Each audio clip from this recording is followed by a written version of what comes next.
Mela means gathering, gathering of people for a common purpose. People coming together in a public place and enjoying each other's company and enjoying music, food.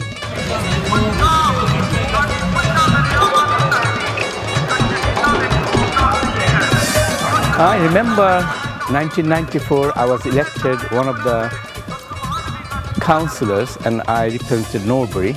They said, oh, Mela is happening in other parts of London and why not in Croydon? And I thought, yes, in Norbury, around Norbury there are lots of people of Asian heritage, and I thought it would be very good to congregate in a place so that we can share our cultural values and enjoy and have a good day of fun. And years ago we had a discussion about some of the Melas that were going on across London and felt that Croydon could benefit from having a Mela. And Councillor Shafi Khan was the mayor, and this was back in the 90s, so we thought we'd try it out. And we first held it at Norbury Park.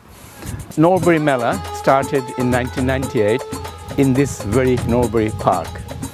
My first ever vision of a Mela was just a blaze of colour with all the fantastic outfits that the dancers were wearing. And also I remember the wonderful smell as you walked into the Mela of all the Asian food being cooked there. I remember also eating the yam and trying that out, and I remember a wonderful experience with Malcolm Wicks, and I were the first people to try it out with Councillor Shafi Khan when he was mayor. For me, exciting thing, I remember someone who was selling green coconut and coconut water. I have some childhood memories, and lots of people that time did not know. Now everywhere you can buy, even canned one. But those days it was a very, something exciting, exotic to have. It was a good gathering in Norbury, and lots of people came. There were loads of food stalls, loads of different types of food stalls, like clothes stalls, book stalls, jewellery stalls. All these stalls used to be there. People were wearing fancy dresses, shamis, what do you call shalwar, kameez, not shamis, kameez, and lovely long dresses. Oh gosh, you can see I'm not a fashionista, I don't know the names. And in the beginning we used to wear sari and get dressed and go there. And you see, it was really very, very good atmosphere in the park. People not only came here to dance or sing or listen to or look at this, but they also took part. And I saw people are just in front of the big pavilion dancing, and they're not professional dancers, just people, ordinary people, they were taking part. It was in a small, very family-oriented Mela it was, and we loved it. I think the turnout was, if I'm not mistaken, roughly 7,000 people. Then the following year it was 10,000. So it actually started growing, and we couldn't contain in this small park, and it's a very residential area. Then we thought, we can move to Lloyd Park. Here today we're in Lloyd Park, and this is where we actually held the bigger and wider Mela, which saw thousands of people attend. But again, the colour was fantastic the first time we did it here. We had all the flags going along as people got off the tram stop with all the different colours, and just the costumes. And probably the best thing as well, being by the tram stop, is that we had a lot of residents, non-Asian residents, that were turning up to experience things. And as you know, the British have got a love affair with Indian food particularly, so it was really good to see them come in and share it here. The people came only from Croydon, they came from all over London, which people were, they used to say, and they used to ask us, oh, when is Croydon Mela going to be? We'll be there, and buses were full that day, trams were full, and everyone was looking forward to this Mela. It was a great event. During the course of the day, we think there was over 20,000 people across the course of the day, because people came in and out, would have attended the Mela. And it is a good cross-section of people, and what I like is a good cross-section of age ranges as well. But the non-Asian residents that came along were fantastic, the numbers, because you'd expect in some of the Melas across the country it's predominantly an Asian crowd, but I felt Croydon's got a really good culture of sort of sharing each other's cultures, and it really worked here in Lloyd Park. Looking around, there were all different cultures here. Yes, well, yes, there were. There were Jamaicans, obviously. There were some Arabic people. So I thought Mela meant more like a mélange, a mixture of different people. The first time I went to Croydon Mela to watch my daughters perform there, and it was quite good because it was an excuse for the children to show what they had learned over the year.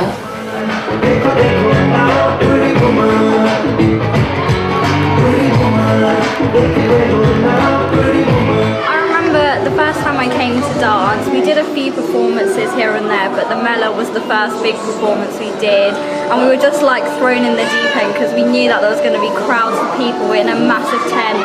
We were really young and we just like learned these new dances, and it was so much fun. I think that pushed us more to it made us more confident, and it developed our interest in Bollywood dance, because seeing other people dance on stage, because we were so young, we looked up to them and we were like, we want to be like them at the Mela. Well, that particular year my friend was going to sing Indian classical and I wanted to hear her. So that's why in one tent she was singing there, and there were many other people singing as well. So I enjoyed North Indian classical music, South Indian classical music as well.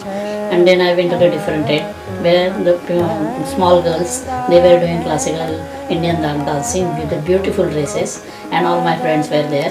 Then someone came and said, oh, in other tent there is something else going on. So we went over there, and then we went to the food stalls, and then all over, because the day was so beautiful, and we were meeting our friends where we don't usually meet together, and we just were chatting together.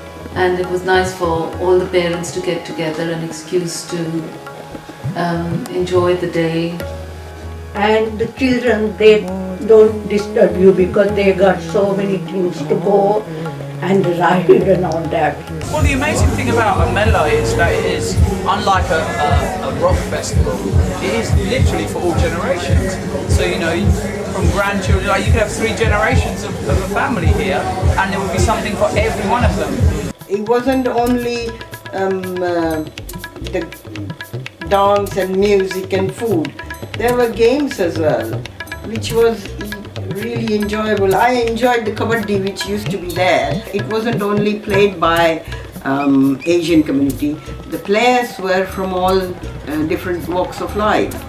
Even there was a game we used to play when we were young, carom board, which was introduced in Mela, and that carom board tournaments were held after that. An event like this, in terms of Asian identity, is important because when I was growing up, you only had very few Melas. They were very small, and they were only in places like Southall and Birmingham. Now you've got Asian communities everywhere over Britain. It makes them feel, like Britain is their home, you know? You see your Notting Hill Carnival, you see all these other festivals, they come here and they think, Britain's my home. It must be, because the council has put on DCS. The council has put on, you know, Jay Sean or Raghav, my favourite acts. The council has let my sister sell her designs. The council has got that woman from down the road selling her samosa. So I think it's very important for them to feel British. We got a lot more acts from abroad to come along. There was a lot of traditional Indian music played. And what was really exciting was, well, we had discussions with some of the younger people in the town who wanted to do things like Asian club music, Bhangra music. It really made it an exciting event here. We came up with the ideas like the MC competition, the dancers, so that it can give you, you know, what it's about when you program a stage is about texture. So what you don't want is just bands all day long. You want to break it up a little bit and have these, you know, Bhangra dancers, and exactly, and hip hop dancers, and also have the MC competition.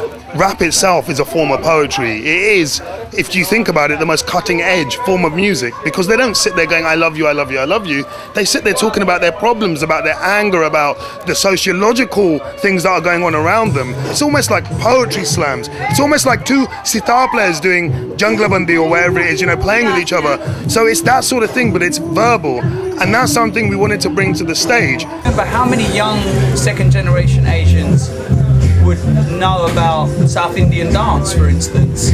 if you're Punjabi, you may not have seen so much Kathak.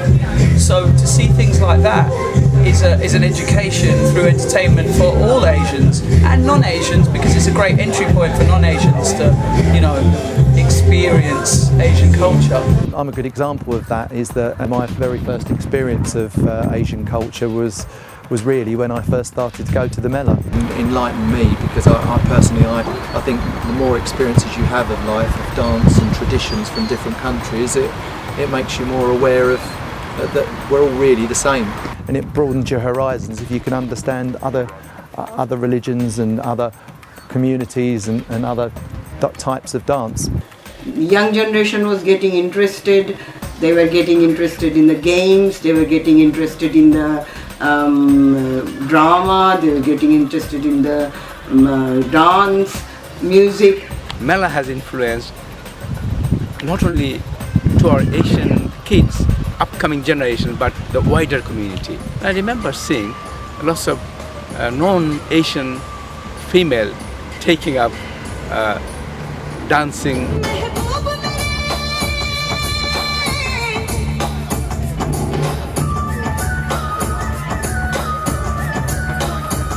We used to look forward to the Croydon Mela, and people used to note it down when it is on the calendar. But not anymore, it's gone. So people think, oh, there's nothing now. There's no event taking place in that vast scale. And it's a shame because it was a platform for the children to maybe show what they had learned over the year. And it's very narrowed the view, or narrowed the exposure of the younger generation's talent. It isn't in open, because in Croydon Mela the public was from all the community, everywhere. And we learn what is going on into the other culture, you know, in Gujarati families, in Punjabi families, where we don't do the things, we could actually see the things happening over there, their food, their dances, their music and everything. It's nothing now for all the communities coming together and doing something together. That is not there, and that impact Mela has made on the community of Croydon. So I think it's high time that we bring Mela to encourage other people to enrich our culture, our values. And I think Croydon's, you know, it's not a better place for not having the Mela. It's a worse place, in fact, because we do miss it, and it was a great event that the council, you know, should always provide, I think. At the end of the day, what defines a culture? It's clothes, yes. It's food, yes. But most of all, it's art defines it. So in a way, even though this is music and it's partying, it's actually a definition of a new Western culture, which is South Asian in origin.